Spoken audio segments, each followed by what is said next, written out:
함께 나눌 말씀은 느헤미야서 6장 15절로 7장 4절까지의 말씀입니다. 느헤미야서 6장 15절로 7장 4절까지의 말씀, 구약성경 734페이지에 있습니다. 한 절씩 찾으셔서 교독하도록 하겠습니다. 15절 말씀 먼저 봉독합니다. 성벽 역사가 52일 만인 엘룰월 25일에 끝남에 우리의 모든 대적과 주위에 있는 이방 족속들이 이를 두려워하여 크게 낙담하였으니 그들이 우리의 하나님께서 이 역사를 이루신 것을 알미니라. 또한 그때에 유다의 귀족들이 여러 번 도비아에게 편지하였고 도비아의 편지도 그들에게 이르렀으니 도비아는 아라의 아들 스가냐의 사위가 되었고 도비아의 아들 여호하난도 베레가 아들 무슬람의 딸을 아내로 맞이하였으므로 유다에서 그와 동맹한 자가 많음이라. 그들이 도비아의 선행을 내 앞에 말하고 또 내 말도 그에게 전하매 도비아가 내게 편지하여 나를 두렵게 하고자 하였느니라. 성벽이 건축됨에 문짝을 달고 문지기와 노래하는 자들과 레위 사람들을 세운 후에 내 아우 하나니와 영문의 관원 하나니아가 함께 예루살렘을 다스리게 하였는데 하나냐는 충성스러운 사람이요 하나님을 경외함이 무리 중에서 뛰어난 자라. 내가 그들에게 이르기를 해가 높이 뜨기 전에는 예루살렘 성문을 열지 말고 아직 파수할 때에 곧 문을 닫고 빗장을 지르며 또 예루살렘 주민이 각각 자기가 지키는 곳에서 파수하되 자기 집 맞은편을 지키게 하라 하였노니 함께 읽겠습니다. 그 성읍은 광대하고 그 주민은 적으며 가옥은 미쳐 건축하지 못하였음이니라. 아멘. 하나님이 완성하시다. 하나님이 완성하시다 라는 제목으로 여러분과 말씀을 나누겠습니다. 느헤미야가 아닥사스다 왕의 술 맡은 관원장으로 있다가 우리가 아는 것처럼 이 동생 하나니가 와서 이 예루살렘의 성벽과 상황이 어떠한지 이야기를 해주었죠. 그 이야기를 듣고 그 마음속에 하나님을 향한 기도가 시작이 되었습니다. 눈물로 기도했고 주야로 금식하며 기도했습니다. 하나님께 그 환경을 열어달라고 기도했습니다. 하나님께서 그 아닥사스다 왕의 마음을 움직이셨고 필요한 것들도 같이 준비케 하셔서 그가 예루살렘으로 돌아와 공사를 시작할 수 있었습니다. 성도 여러분, 오늘 본문에는 드디어 그가 성벽 재건 공사를 마치게 되는 장면을 그리고 있습니다. 그 기간이 52일이었다고 합니다. 52일. 예루살렘의 성벽 주위를 다 허물어진 데를 메우고 그 높이 있게 쌓아서 그 모든 공사가 완공되었는데 시간이 52일이 걸린 거죠.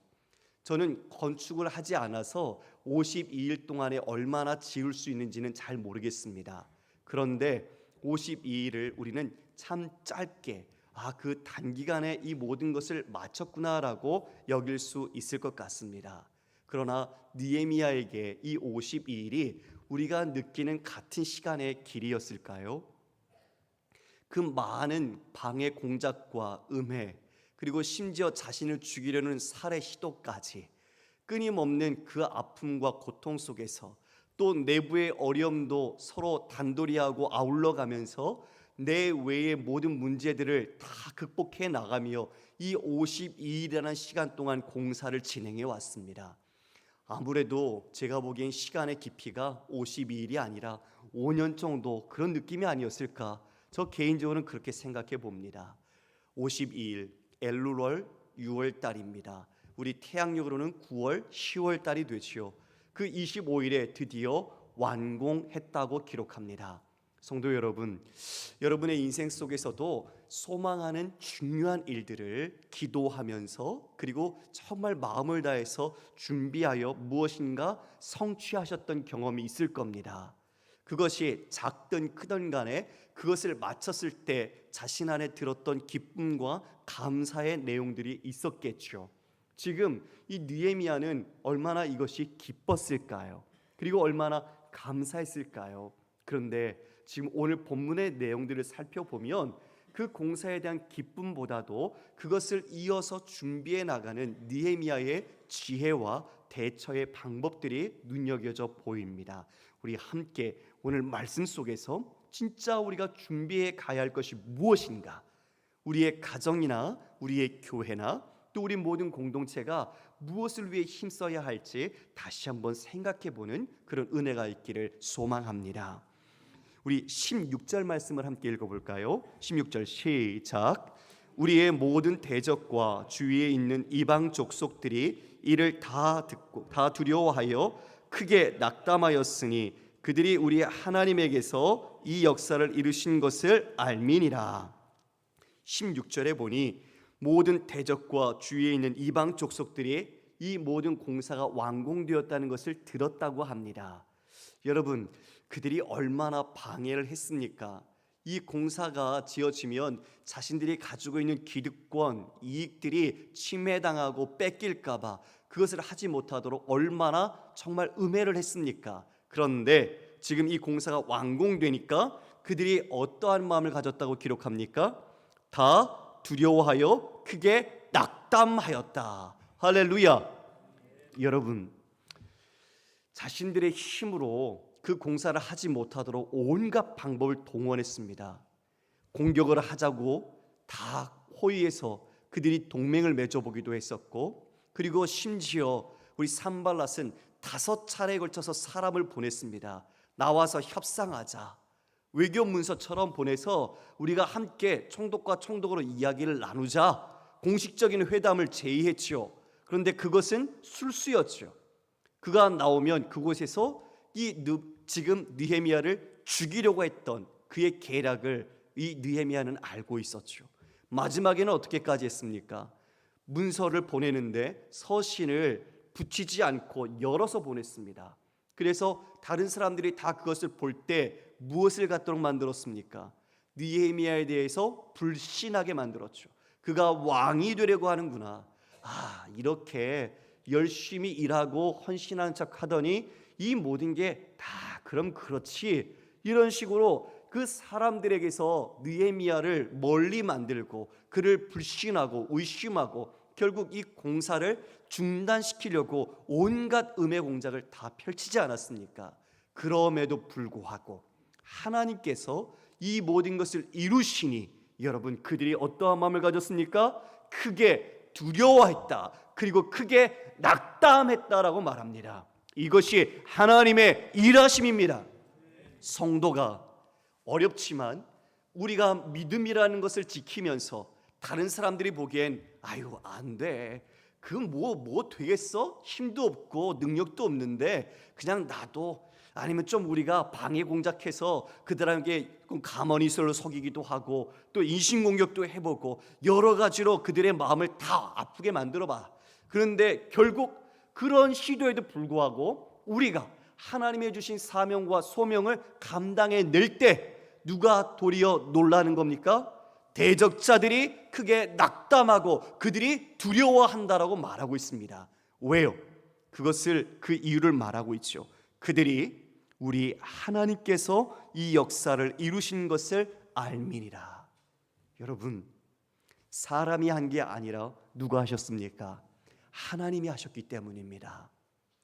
인간의 온갖 권력과 수단과 방법을 동원해서 그를 무너뜨리려고 했는데 하나님이 자신들의 괴계와 그 꾀를 다 패하시고 그리고 이 모든 것들을 느헤미야가 준비하며 나갈 때에 그 사람들, 그 백성들이 누구의 사람? 하나님의 사람, 곧 하나님이 함께 하시는 사람이라는 것을 알았기 때문이시오. 이것이 바로 믿음 아니겠습니까? 우리는 못할 것 같지만, 나는 할 수 없지만 오직 주의 은혜로 그 은혜의 손길에 내가 붙잡힐 때 하나님께서 내게 주신 삶의 모든 사명들, 그리고 내게 주신 그 모든 주의 복음에 위탁된 일들을 감당하는 겁니다. 그렇게 감당해낼 때 주님께서 우리에게 힘과 능력을 주시고 그 일의 완성을 통해서 오히려 우리를 대적하고 우리를 향하여 시기와 비방과 분노를 멈추지 않았던 그들이 도리어 놀라고 도리어 낙담하고 크게 두려워하는 하나님의 살아계신 역사를 보게 되더라는 것이죠. 저는 우리 모든 성도님들이 각각 움직이는 교회로서, 우리가 성전으로서 여러분의 삶의 자리에서 이러한 놀라운 주님의 역사가 간증으로 일어나고 주님의 역사가 많은 사람들에게 증거되기를 주의 이름으로 소망합니다. 야, 저 사람은 일당백이야. 세상에 감당할 수 없는 믿음을 갖고 있어. 저 사람은 성령으로 늘 충만한 사람이야. 저 사람은 늘 쉬지 않고 하나님을 의지하고 기도하는 사람이야. 여러분, 이게 우리의 평가가 된다면 얼마나 자랑스럽겠습니까? 단지 외형적인 행위의 열심을 말하는 것이 아니라 우리 안에 계시는 하나님을 우리가 인정하고 그 하나님을 우리의 온 삶으로 드러내는 것을 다른 사람들이 평가하여 인정한다면 하나님께서도 그것을 통해 기뻐하시리라고 믿습니다. 배운 것 없지만, 돈도 없지만, 내세울 것 없지만 오직 주님이 나의 전부입니다. 그 전부 되신 주님을 내가 사랑합니다. 그리고 그 사랑하는 주님으로 인해 나는 살아갑니다. 바로 그 소중한 믿음이 우리의 삶으로 드러날 때 이 세상은 진짜 하나님을 발견하게 되고 하나님을 알아가는 은혜를 깨닫게 되는 것입니다. 지금 느헤미야가 그 백성들과 함께 더불어 이 일을 마쳤습니다. 실로 놀라운 일이죠. 하나님의 역사입니다.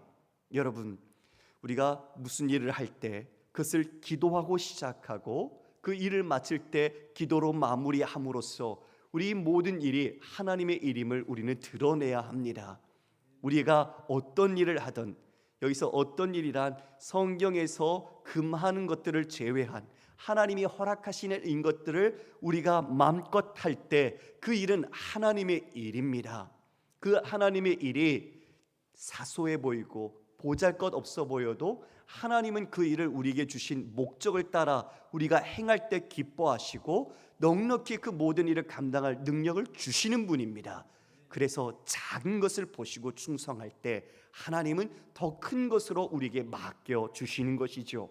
그러므로 우리가 해야 할 것은 하나님 앞에서의 신실한 성도로서의 태도입니다. 불평하는 것이 아니죠. 나는 능력이 이 정도 되는데 왜 내겐 이런 것밖에 안 주시나? 나는 저 정도의 감투와 이런 일을 할 수 있는 사람인데 왜 나를 몰라주는가? 이것은 아직 그리스도 앞에 내 자신을 알지 못하는 교만한 모습일 것입니다. 그러므로 내게 어떤 일을 주셨든지 우리는 그것이 아름다운 주의 일이라는 것을 깨닫고 온 마음을 다해 행할 때 그 일 속에서 주의 역사와 주님의 살아계심과 주님이 뜻하신 목적이 우리를 통해 영광 받으실 것입니다. 이처럼 이 모든 일이 이루어졌는데요, 이 과정 속에 17절에 보니까 만만치 않았던 더 큰 아픔들이 또 있었더라고요. 그 전에는 이 산발랏 또 그리고 그 다른 도비야, 지금도 이제 나오지만 도비야와 다른 그 게셈이라는 사람들을 통해서 참 어려움을 겪었는데 그 내부 안에 들여다보니 더 큰 어려움이 있었던 거죠. 17절 말씀을 보니까요, 또한 그때에 유다의 귀족들이 여러 번 도비야에게 편지하였고 도비야의 편지도 그들에게 이르렀으니, 유다의 귀족들이 도비야에게 편지를 했어요. 도비야는 암몬 사람이죠. 이 느헤미야를 괴롭혔던 사람 중에 하나예요. 그런데 지금 누가 도비야에게 편지를 보냈다고요? 유다의 귀족들이. 또 도비야가 유다의 귀족들에게도 편지했어요. 이걸 우리는 보통 뭐라고 말하나요? 내통했다라고 말하죠. 예, 같은 공동체를 세워가고 있는 느헤미야의 입장에서 자신이 믿고 한 언약 공동체로서의 신앙의 정체성을 세워가고 있는데 함께 해야 될 유다의 귀족들이 자신을 괴롭히고 있던 암몬 사람 도비야와 내통하고 있는 겁니다. 다시 말하면 지금 느헤미야의 일거수일투족을 다 조사해서 다 고에 바치고 있는 거죠. 그러면 이 지금 도비야는 어떻게 할까요? 자신은 움직이지 않아도 모든 정보를 다 갖고 있는 겁니다. 그 안에 손바닥 보듯이 그 안에 유다 네트워크를 통해서 정보를 다 수집할 수 있었던 거죠. 그러면 그만큼 느헤미야를 공격하고 느헤미야를 힘들게 하고 느헤미야의 계획을 망칠 수 있도록 정보가 더 중요한 것들이 많이 갖고 있었다는 거죠. 여러분, 전쟁은 정보전입니다. 정보에서 실패하면 이미 아무리 막강한 물량이 있어도 손실과 피해, 패전까지 나가게 되죠. 지금 이와 같은 심리전, 그 안에 보이진 않지만 속에 감추어 있던 치열한 암투들이 있었다는 겁니다. 그들이 누군가 18절에 보니까 이렇게 말합니다. 도비아는 아라의 아들 스가냐의 사위가 되었고, 도비아가요 유다 사람과 유대인과 결혼한 겁니다. 그리고 도비아의 아들 여호하난도 베레가의 아들 무슬람의 딸을 아내로 맞이하였으므로, 이 무슬람은요 성벽 공사할 때 중요한 책임을 맡았던 사람이에요. 그러니까 다시 말하면 도비아의 아들과 무슬람의 딸이 결혼했으니 지금 무슬람과 도비아는 어떤 관계예요? 사돈지간이에요. 그러니까 이 사돈처럼 끈끈한 혈맥으로 이어져 있고, 또 다른 귀족들은 자신의 지연으로 이어져서 동맹을 맺고 있으니 지금 이 느헤미야 입장에서는 순결하고 그리고 온전한 신앙의 공동체를 세워야 하는데, 그 유대 귀족들이 자신을 반발하고 속으로 이와 같이 내통하고 있는 상황이니 느헤미야의 마음이 얼마나 아팠겠습니까? 성도 여러분, 우리가 일을 해보잖아요. 일을 할 때 일의 결과도 중요합니다. 그런데 일을 하는 사람이 더 중요해요. 작아 보이는 일이든 중요한 일이든 그 사람과 일을 할 때 우리는 협력을 맺는 게 너무 중요합니다. 사람과 관계의 소통이나 서로 불화가 생기면 아무리 쉬운 일도 그 일을 이루지 못하거든요.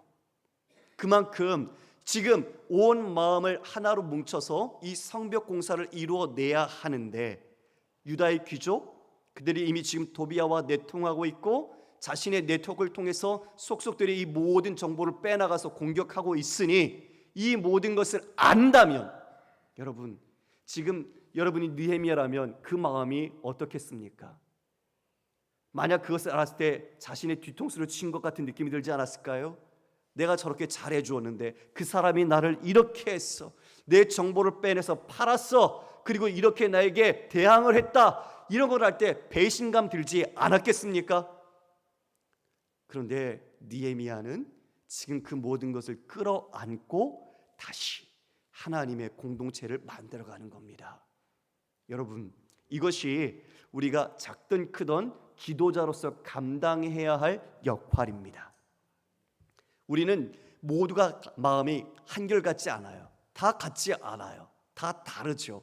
그러나 그 마음을 이끌어 가야 하는 지도자, 가정에서 부모로서, 또 직장에서는 상사로서, 또 우리 교회에서는 우리가 중직자로서 이와 같이 그 지위 속에서 다른 사람들을 포용하고 섬기기 위해서는 이러한 아픔을 참아야 하고 그들에 대하여 또 인내해야 하는 그런 또 다른 싸움이 있다는 것을 우리는 여기서 깨닫게 되는 것이죠. 느헤미야는 그 모든 것을 하나님께 맡기며 자신이 주신 그 사명을 이루어 간 겁니다. 결코 쉽지 않은 52일이었습니다. 여러분, 만약 우리가 52일 동안 특세합시다, 그러면 여러분 어떨까요? 52일 새벽 예배 나오는 것도 쉽지 않겠죠? 그렇죠? 그런데 하물며 52일 동안 칼을 차고 그리고 물건을 나르고 성벽을 쌓는 것, 자기 집을 떠나서 이와 같이 행하는 이 모든 공사가 쉬웠겠습니까? 정말 어려웠겠죠. 그러나 하나님이 하셨습니다. 하나님이 이 모든 공사를 완공하셨습니다. 19절에 보면은 그처럼 도비아의 선행을 느헤미야에게도 말하죠. 그리고 내 말도 그에게 전하매 도비아가 내게 편지하여 나를 두렵게 하고자 하였느니라. 공작을 폈겠죠. 느헤미야, 네가 이렇게 하려는 건 내가 다 알아. 너는 내 손바닥에 있어. 내가 너를 이렇게 할 거야. 이런 식으로 더 공격했겠죠. 그들은 오히려 도비아의 선행을 이야기해 주고 있지요. 그러니까 어느 편에 서 있는 겁니까? 고비아 편에 서 있는 거예요. 이 모든 것을 감당해낸 느헤미야, 참 지혜롭고 믿음의 사람이라는 것을 우리는 확인하게 됩니다. 성도 여러분, 여러분을 어느 자리에 하나님께서 두셨습니까? 녹록지 않으시죠? 어떤 직분을 감당하는 것, 어떤 직임이 주어진 것, 그것은 책임이 있으니까요. 그러나 그 책임은 권리이기 전에 우리가 이러한 모든 상황을 품어야 하고, 그리고 목적을 이루어가기 위하여 자신의 희생이 이 안에 내포되어 있다는 것을 우리는 반드시 기억해야 합니다. 느헤미야는 그들마저도 품습니다. 그리고 이를 이루어갑니다. 여러분, 드디어 7장 1절은 무엇이라고 말하고 있습니까? 우리 함께 읽어볼까요? 시작. 성벽이 건축됨에 문짝을 달고 문지기와 노래하는 자들과 레위 사람들을 세운 후에, 자, 성벽이 건축되었습니다. 이제 마지막 문짝을 달았습니다. 얼마나 감격스러웠을까요? 그 문짝을 달고 난 뒤에 이제 또 남은 일들이 시작합니다. 여러분, 우리가 하드웨어를 준비했다고 해서 그 모든 일이 끝난 게 아니죠. 그 안에 운영할 수 있는 사람들을 준비해야 합니다. 그것이 바로 오늘 사람을 세우는 겁니다. 느헤미야가 각자 그 은사에 따라서 적재적소에 사람을 배치합니다. 오늘 우리가 여기에 중요성을 두고 말씀을 봐야 합니다. 먼저 문지기를 두었습니다. 그리고 노래하는 자들, 그리고 레위 사람들을 세웠습니다. 그 당시에 사람들이 많지 않았습니다. 그래서 문지기를 두었지만 문지기 이외에 노래하는 자들과 레위 사람들을 함께 세웠습니다. 여기에는 사람이 적으니까 지금도 공존하고 상존하고 있는 그 위협에 대응하기 위해 사람을 둔 것도 있지만 그 위에 더 중요한 목적 하나가 있습니다. 바로 예배 공동체로 세우는 겁니다. 그래서 노래하는 자와 레위인을 같이 그 성문을 지키는 문지기와 함께 묶은 겁니다. 스룹바벨이 지은 성전뿐만 아니라 지금 성벽까지 예루살렘 성을 그와 같이 구별된 곳으로 하나님의 집의 확장의 모습을 가지고 하나님을 예배하는 자로 이 공동체를 세우겠다는 의도가 지금 느헤미야의 이 사람을 세우는데 담겨 있는 것이죠. 여러분, 우리 교회가 지금 이러한 마음을 가지고 함께 행했으면 좋겠습니다. 우리가 임직자 선거를 합니다. 우리가 교회와 또 교인들, 하나님을 위하여 섬길 사람을 우리가 세우는 것이죠. 하나님이 세우십니다. 그리고 우리 교회가 더 힘써야 할 것은 정말 이 땅과 이 민족과 나아가 열방을 위하여 하나님의 일을 할 수 있는 다음 세대를 세워야 합니다. 이 일이 어떤 사람 한 사람으로 진행됐습니까? 느헤미야 아닙니까? 하나님의 마음과 뜻을 가지고 기도했던 한 사람을 통해서 하나님이 역사하셨습니다. 저는 우리 모든 성도들이 함께 기도해 주시기를 당부합니다. 우리의 다음 세대 아이들이 하나님을 만나고 하나님의 뜻을 깨닫고 인생의 사명을 그 가운데 발견해서 자신의 삶을 하나님께 드리는 믿음의 성도로 세워지기를 원합니다. 그래서 그들이 각자 하나님께 주신 은사를 따라 더 여러 직군 속에 다양한 곳에서 일을 할 것입니다. 또한 마찬가지로 또 새롭게 하나님의 말씀을 배울 수 있는 신학생으로도 세워졌으면 좋겠습니다. 요즘 신학교가 이제는 미달이라고 합니다. 예전에는 경쟁률이 치열했는데 이제는 그만큼 하나님의 소명과 하나님의 말씀을 갈급해야 하고 그것을 사랑함으로써 그 길을 가겠다고 하는 사람들이 줄어들고 있습니다. 여러분, 우리가 그것을 단지 그런 상황이라는 것만 알고 있으면 될까요? 아니요. 이것은 곧 우리의 미래에 닥칠 일입니다. 우리뿐만 아니라 한국 교회와 이 열방에 있는 교회를 위해서 우리는 하나님의 사람을 준비해야 합니다. 우리 교사 선생님들이 우리 유치부, 유초등부, 중고등부, 청년부 이와 같이 그 사명을 잊지 마시고 그들에게 하나님에 대한 앞에서의 진정한 헌신과 사명을 깨달을 때 하나님이 주시는 그 길에서 그들이 하나님을 즐거워하며 살아갈 것입니다. 바라기는 우리 교회 안에서도 정말 신학교를 가는 학생들이 나왔으면 좋겠어요. 잘 준비돼서 하나님의 마음으로 느헤미야처럼 그 백성들을 이끌어갈 수 있는 그 믿음의 지도자가 나오기를 소망합니다. 여러분 기도해 주십시오. 숫자의 크기가 문제가 아니라 단 한 사람이 이 모든 것을 바꿀 수 있습니다. 하나님이 함께 하신다면. 그러므로 우리는 그 소망을 놓치지 말아야 합니다. 30년 뒤면 교회 학교가 3%밖에 남지 않는다고 합니다. 아주 절망적입니다. 그러나 우리는 희망 3% 그리고 그루터기에 우리의 마음을 두고 한 사람 한 사람 우리가 더 많은 청년들 다음 세대들에게 하나님에 대한 사랑과 말씀으로 교육해서 그들이 이 나라에 바르게 세워진다면 소망이 사라지지 않을 것입니다. 하나님이 함께 하시기 때문이죠. 그러므로 우리 영천의 성도 여러분께서 정말 기도해 주시길 바랍니다. 사람을 세우는 일에, 사람을 준비하는 일에 온 마음을 쏟아주시기를 간절히 소망합니다. 성전에 이렇게 문을 달고 성벽에 문을 달고 문지기 노래하는 자 레인을 세운 다음에 이제 경비를 책임지는 사람을 세웁니다. 2절을 함께 읽어볼까요? 시작. 내 아우 하나니와 영문의 관원 하나냐가 함께 예루살렘을 다스리게 했는데 하나냐는 충성스러운 사람이요 하나님을 경외함이 무리 중에서 뛰어난 자라. 하나니는 수상궁에 와서 예루살렘 소식을 전했던 느헤미야의 동생입니다. 그리고 영문의 관원 하나냐를 경비의 책임자로 세우지요.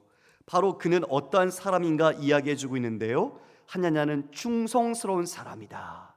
신실한 사람이시오. 하나님을 경외함이 무리 중에서 뛰어난 자다라고 말해주고 있습니다. 그만큼 하나님을 향한 사랑으로 그리고 헌신의 마음으로 준비되어진 사람이 세워진 겁니다. 여러분 사람을 세우는 일이 결코 쉽지 않습니다. 이것은 그 모든 집을 만들든 아니면 밖에 있는 하드웨어를 만드는 것보다 더 중요합니다. 아무리 외형을 잘 만들어 놨다 하더라도 그것을 운영하고 경영하는 사람이 잘못되면 그 모든 것이 무너지는 것은 한순간이기 때문이죠. 그래서 우리가 산상순에서 함께 말씀을 나눈 것처럼 여러분 우리의 기초, 우리의 주초를 어디에 놓아야 한다고 말씀하셨습니까? 반석 위에, 바로 예수 그리스도와 그분의 말씀 위에 놓을 때 우리의 인생, 우리가 하나님 앞에 헌신하는 이 모든 것들이 무너지지 않는 겁니다. 그러나 반대로 세상을 따라서 사람들이 많은 길을 따라서 세상의 사고방식을 따라서 우리가 행할 때 그 길은 잘 되는 것 같아 보여도 끝은 황폐하게 될 것이요 멸망으로 가게 되는 것입니다. 우리가 매스컴에서 얼마나 많은 소식들을 접합니까? 부족함 없이 다 누리며 인기를 갖고 있던 사람들이 자신의 한 번의 넘어짐, 자신의 연약함, 어려운 일, 상황이 자신의 뜻대로 안 풀릴 때 그들의 삶을 포기하는 모습들을 보지 않습니까? 그런 기사를 접할 때마다 참으로 마음이 아프고 안타깝습니다. 그 귀한 생명 그리고 그 소중한 하나님의 생명이 그와 같이 사라져가는 것이 너무나 마음이 아픈 거죠. 여러분 우리가 그러므로 우리의 모든 신앙과 인생의 그 기초를 정말 예수님께 놓는다는 건 어떤 것보다도 가장 값진 축복을 받은 자라는 것을 기억해야 할 것입니다. 바로 느헤미야가 그와 같이 그 반석 위에 지금 하나님의 그 뜻 가운데 이 모든 것을 이루어가며 사람을 한 사람 한 사람 한 사람 세워갑니다. 하나니와 하냐냐 그들을 통해서 이 예루살렘 성의 경비를 맡겼습니다. 그러면 이제 좀 끝난 것 같지요. 그런데 여전히 하나의 문제가 더 남아 있었습니다. 어떤 문제가 남아 있습니까? 그것을 어떻게 운영하는지 지침을 이야기해 주고 그 이후에 더불어서 이 지금도 여전히 공존하고 있는 대적자들의 두려운 문제들, 그들이 언제든지 들어올 수 있는 문제들, 공사가 끝나면 함께 했던 백성들은 자신의 집으로 돌아갈 겁니다. 예루살렘에 머물지 않을 거예요. 왜요? 호시탐탐 대적들은 예루살렘을 점거하려고 노리고 있으니까 그 위험한 곳을 떠나서 자신의 집으로 돌아가는 것이죠. 사람이 점점 없어질 겁니다. 이게 진짜 문제입니다. 이것을 해결해야 이 성읍의 안전을 담보해 갈 수 있는 거죠. 느헤미야는 그것을 기도하며 준비하기 시작합니다. 이것은 우리가 다음 주에 함께 살펴보겠습니다. 기대하십시오. 개봉박두. 자, 우리 그 다음 3절 읽어볼까요? 3절 말씀 시작. 내가 그들에게 이르기를 해가 높이 뜨기 전에는 예루살렘 성문을 열지 말고 아직 파수할 때에 곧 문을 닫고 빗장을 지르며 또 예루살렘 주민이 각각 자기가 지키는 곳에서 파수하되 자기 집 맞은편을 지키게 하라 하였노니. 경비대장도 세우고 이제 지침을 주는 겁니다. 자, 해가 높이 뜨기 전에는 성문을 열지 마라. 그러니까 밝히 볼 수 있을 때에 성문을 열고, 성문도 닫는 것은 해가 지기 전에 밝을 때에 닫으라고 말해주고 있습니다. 제한된 시간 안에서 사람들이 왕래할 수 있도록 만들어준 거죠. 왜요? 아직 자신들의 숫자 그리고 그 안전을 책임질 수 있는 것이 연약하기 때문입니다. 그래서 성벽 주위에 사는 사람들은 각자가 자기 집 맞은편에 있는 성벽을 직접 지키도록 지침을 내렸습니다. 책임감을 가지라는 거죠. 자신들이 여기서 주인의식을 가지고 이 안전을 스스로 책임질 수 있도록 본을 보이라고 말해준 것입니다. 그리고 4절에 이렇게 말합니다. 그 성읍은 광대하고 그 주민은 적으며 가옥은 미처 건축하지 못하였음이니라. 성읍이 넓습니다. 그런데 그 가운데 주민들이 적습니다. 아까 말씀드린 것처럼 이제 공사가 끝났으니 자신의 집으로 다 돌아가게 될 겁니다. 더 적어질 겁니다. 그러면 어떡할까요? 이 안전과 이 안의 일들을 어떻게 감당할 수 있을까요? 미처 가옥은 건축하지도 못했다고 말하고 있습니다. 안에 있는 인프라도 부족한 상황입니다. 이것들을 앞으로 해결해 가는 것이 지금 느헤미야가 갖고 있는 당면 과제인 것이죠. 성도 여러분, 말씀을 정리하겠습니다. 우리도 지금 느헤미야가 겪고 있는 이 상황이 어쩌면 우리 민족의 현실과 우리 조국 교회의 모습과 비슷하다는 생각이 들었습니다. 우리의 무너진 이 하나님을 향한 이 교회 그리고 예배, 이것들을 세워 나가야 하죠. 그리고 그것을 세우지만 우리 안에 그 모든 것들을 감당할 수 있는 진짜 중요한 사람을 준비하고 세워야 한다는 것을 오늘 말씀 가운데 더 깊이 깨닫는 것입니다. 성도 여러분, 가정에서 우린 자녀를 사랑합니다. 근데 그 자녀를 어떤 사람으로 키우고 있습니까? 하나님의 사람으로 키우고 있습니까? 아니면 세상이 좋아하고 인정받는 사람으로 키우고 있습니까? 우리 교회는 어떠합니까? 우리의 자녀들에게 어떠한 모습으로 교사, 우리 선생님들, 우리 모두 어르신들이 그들을 바라보고 있습니까? 한 사람의 숫자가 아니라 그들이 이 조국교회와 하나님 나라를 책임질 미래의 책임자라는 생각을 가지고 우리는 그들에게 투자하고 양육하고 그들을 위해 기도해야 할 것입니다. 우리 교회 세대 교체가 아름답게 이루어져야 합니다. 그것은 비단 우리 교회 문제만은 아닙니다. 모든 교회, 한국 교회가 이제 믿음의 계승이 자연스럽게 이루어져야 하는데, 옛 세대는 가고 새로운 세대는 올 터인데 지금 교회 학교가 죽어가고 있는 이 시점에 사람을 준비하고 사람을 위해 우리가 기도하고 그 모든 것들을 우리가 함께 예배해 가지 않는다면 우리는 때를 놓쳐버리고 다시 후회해도 소용없을 그런 아픔을 겪게 될 것입니다. 그래서 우리는 이제부터 기도했으면 좋겠습니다. 지금까지도 기도해왔지만 우리의 생각과 의식을 다음 세대 그리고 우리의 귀한 하나님의 사람을 세우는 일에 우리의 마음을 두십시오. 내 자녀가 아니라 하나님의 자녀요, 하나님의 나라를 이끌어갈 믿음의 자녀로 양육하십시오. 말씀으로 가르치시고 기도로 그에게 하나님의 사랑을 전해주십시오. 그리고 우리 교회는 더 힘써서 우리가 다음 세대를 향해 기도하고 그들에게 사랑을 베풀고 말씀으로 가르쳐서 하나님이 마음껏 일하실 수 있는 믿음의 사람으로 양육해 가야 할 것입니다. 우리가 오전에 어거스틴 이야기를 잠시 나누었지만 우리가 지금에 있는 모습은 그래 보일지라도 하나님이 그를 붙잡으시는 순간 그는 하나님의 보배로운 사람이 될 것입니다. 그러므로 기도의 끈을 놓지 마십시오. 여러분의 자녀들에게 하나님을 향해 눈물로 기도하십시오. 하나님은 반드시 그 기도를 응답하시고 하나님께서 그 자녀들과 우리의 믿음의 다음 세대를 통해서 새로운 하나님의 역사를 이루어 가실 것입니다. 우리 모두가 하나님의 사람으로서 정말 임직자를 선거를 위해 기도하시고 다음 세대를 위해서 함께 기도하고 이 땅에 하나님의 나라가 임할 수 있도록 함께 기도하면서 주의 영광이 여러분의 삶과 또 우리의 대를 이어 우리의 다음 세대가 일함으로써 증거되기를 주님의 이름으로 축복합니다.